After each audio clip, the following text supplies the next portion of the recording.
여러 가지 생각해 보았는데요. 오늘은 11조의 의미에 대해서 생각해 보려고 합니다. 왜 하나님께서 11조라는 제도를 우리에게 주셨는가?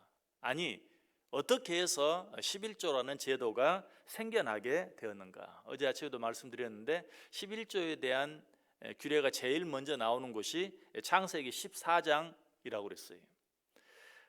창세기 14장 20절 제가 다시 읽어볼게요. 너희 대적을 내 손에 붙이신 지극히 높으신 하나님을 찬송할지로다 하며 아브라함이 그 얻은 것에서 10분의 1을 멜기세덱에게 주었더라. 이게 11조의 최초의 11조입니다. 아브라함이 멜기세덱, 제사장 멜기세덱에게 11조를 드렸다. 이 상황이 어떤 상황이었는가? 그돌라오멜을 비롯한 여러 나라의 동맹국이 소돔과 고모라를 침략했죠. 그래서 소돔과 고모라에 살고 있던 아브라함의 조카 롯을 사로잡아 갔어요. 그의 모든 재물도 다 빼앗아 갔어요. 이 소식을 들은 아브라함이 군사들, 훈련시킨 군사들을 이끌고 쫓아가서 싸워서 이기고 롯을 다시 데려왔죠. 빼앗긴 재물도 다시 찾아왔죠.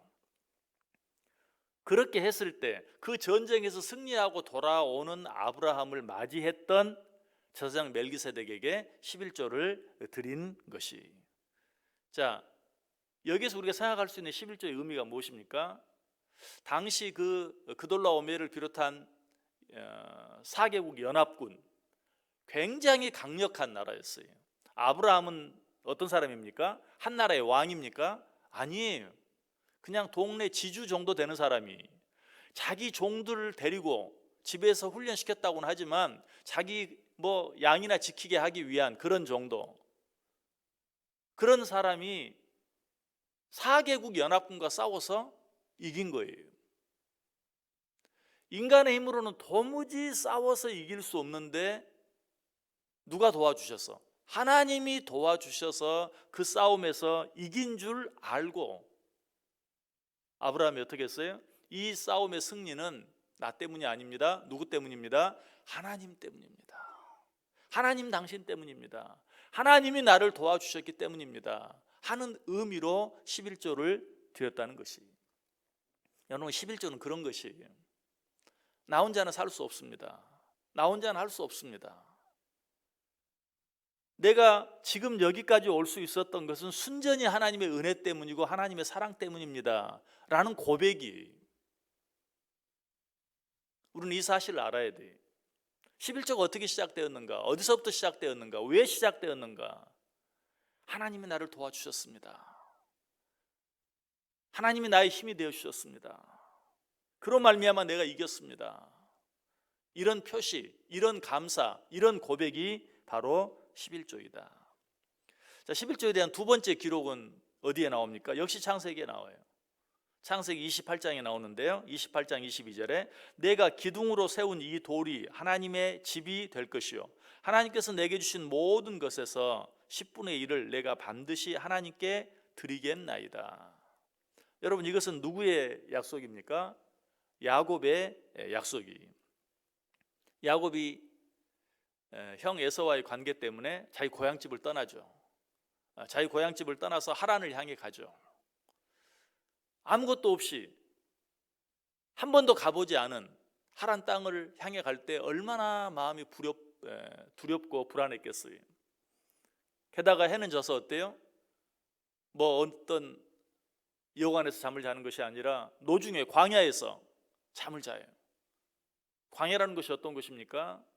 낮에는 뜨거워서 죽을 수 있고요, 밤에는 추워서 얼어 죽을 수 있는, 또 그런 날씨 때문이 아니라도 온갖 동물들이, 짐승들이 밤에 그 광야에서 잠을 자면 짐승 밥이 되기 딱 좋은 곳이. 그렇지만 다른 방법이 없으니까 거기서 잠을 자고 있어요. 너무나 불안하고 너무나 두려운 시간이었어요. 그런 야곱의 마음을 알고 누가? 하나님이 찾아오셨죠. 그리고 꿈 가운데 말씀해 주시죠. 두려워 말라, 놀라지 말라, 내가 너와 함께한다 라고 말씀해 주세요. 그리고 내가 너로 하여금 반드시 이 땅으로 돌아오게 해주겠다. 더 놀라운 말씀은 내가 너에게 허락한 일을 다 이룰 때까지 절대 너를 떠나지 않겠다. 깜짝 놀라서 잠에서 깨어서 배개했던 돌을 세워놓고 하나님 앞에 감사의 제단을 쌓으며 한 약속이 바로 내가 하나님께 11조를 드리겠나이다. 여러분, 이 의미는 무슨 의미입니까? 나는 몰랐습니다. 여기까지 하나님이 나와 함께 하시는 줄 몰랐습니다. 그리고 두려워했습니다. 불안했습니다. 아니, 원망도 했습니다. 내가 뭘 잘못했습니까? 내가 왜 쫓겨나야 합니까? 내가 왜 생면부지의 땅으로 가야 합니까? 원망도 했습니다. 그런데 이제 알았습니다. 지금 여기에도 하나님이 나와 함께 하시는 것을, 내가 하란 땅에 간다 할지라도 거기까지도 하나님이 나와 함께 하실 것을, 그리고 다시 이 땅으로 돌아오게 하실 것을 나는 믿습니다. 이제 알았습니다. 여기서 말하는 11조의 의미는 무엇입니까? 하나님이 나와 함께 하십니다 라는 고백이, 여러분, 그것을 분명히 확인할 수 있는 증거가 창세기 28장 16절이죠. 야곱이 잠이 깨어 이르되 여호와께서 과연 여기 계시거늘 내가 알지 못하였도다. 야곱 하나님 믿는 사람이에요.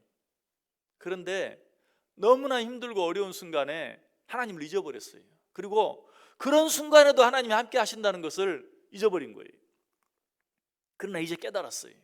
내가 아무리 힘들고 어려운 상황 속에도 하나님은 나와 함께 하신다는 것을, 어디라도 하나님은 나와 함께 하신다는 것을, 하나님이 계시지 않는 곳이 없다는 것을 깨달았어요. 그때 야곱이 말하는 것이 내가 당신께 11조를 드리겠나이다.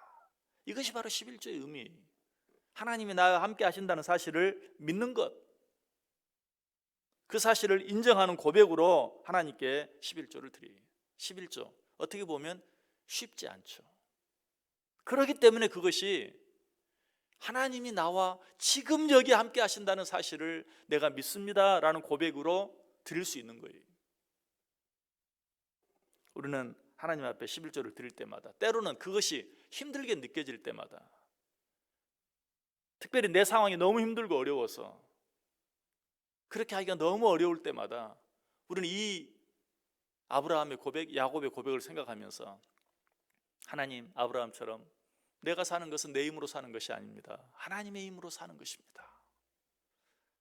내가 사는 것은 어떤 사람의 도움으로 사는 것이 아닙니다. 하나님의 도움으로 사는 것입니다 하는 고백으로 11조를 드릴 수 있어야 하고, 너무 힘들고 어려울 때 야곱처럼 이렇게 힘들고 어려운 상황 속에도 당신이 나와 함께 하시는 것을 나는 여전히 믿습니다 라는 고백으로 11조를 드릴 수 있어야 된다는 것이, 이것이 바로 11조의 의미예요.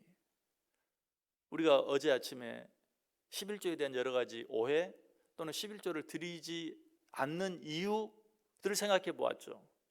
11조는 구약의 규례다, 신약에는 필요 없는 것이다, 11조는 그래도 어느 정도 신앙의 경지에 오른 사람들이 하는 것이다, 보통 사람은 할 수 없는 것이다 라는 그런 것. 아니, 11조는 내가 그래도 어느 정도 먹고 살만할 때 할 수 있는 것이지 먹고 살 것도 없는 상황에서는 할 수 없는 것이다 라는 그런 여러 가지 생각들, 오해들, 여러분, 이런 것들은 다 핑계예요. 11조를 드리지 못하는 진정한 이유는 무엇입니까? 하나님이 나의 힘이 되신다는 사실을 확실히 믿지 못하기 때문이에요.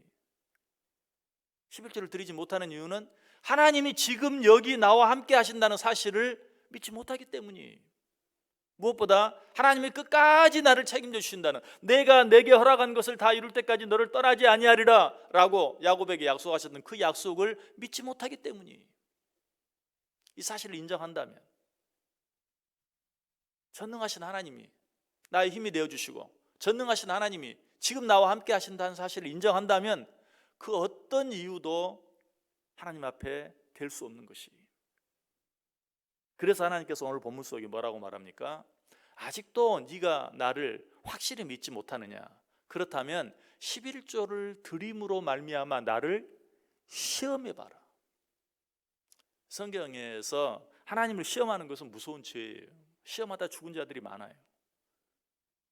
이스라엘 백성들도 광야에서 마실 물이 없을 때 하나님을 시험했죠. 그때 모세가 뭐라고 말해요? 여호와 하나님을 시험하지 말라 라고 책망했어요. 시험하는 건 무서운 죄예요. 그런데 하나님께서 왜 유일하게 나를 시험해봐라. 무엇으로? 11조로. 네가 아직도 전능하신 하나님, 나를 믿지 못하느냐? 네가 아직도 나를 믿는다고 하면서 여전히 불안해하고 두려워하느냐? 11조를 드림으로 내가 정말 너와 함께 하는지, 내가 정말 너의 힘이 되어주는지, 내가 정말 잠시 잠깐도 너를 떠나지 아니하고 너와 함께 하는지 나를 시험해 보아라 라고 말씀하고 있어요. 그렇게 하고도 부족해서 어떻게 말합니까? 네가 나에게 11조를 드리면 네 창고가 넘치도록, 쌓을 것이 없도록 부어주겠다. 메뚜기가 내 곡식들을 해하지 못하도록 내가 지켜주겠다. 내가 수고하고 애써서 맺은 과일의 열매들이 떨어지지 않도록, 때가 되기 전에, 추수 전에 떨어지지 않도록 내가 너를 지켜주겠다라고 약속하고 있어요. 여러분, 이것은 하나님께서 우리에게 무엇을 요구하시는 것이 아니, 하나님께서 우리에게 더 풍성히 주시기 위한 방법이요 길을 제시하는 것이, 어떻게 보면 우리는 청직이라 그랬죠. 하나님의 것을 맡아 관리하는 자라고 그랬어요.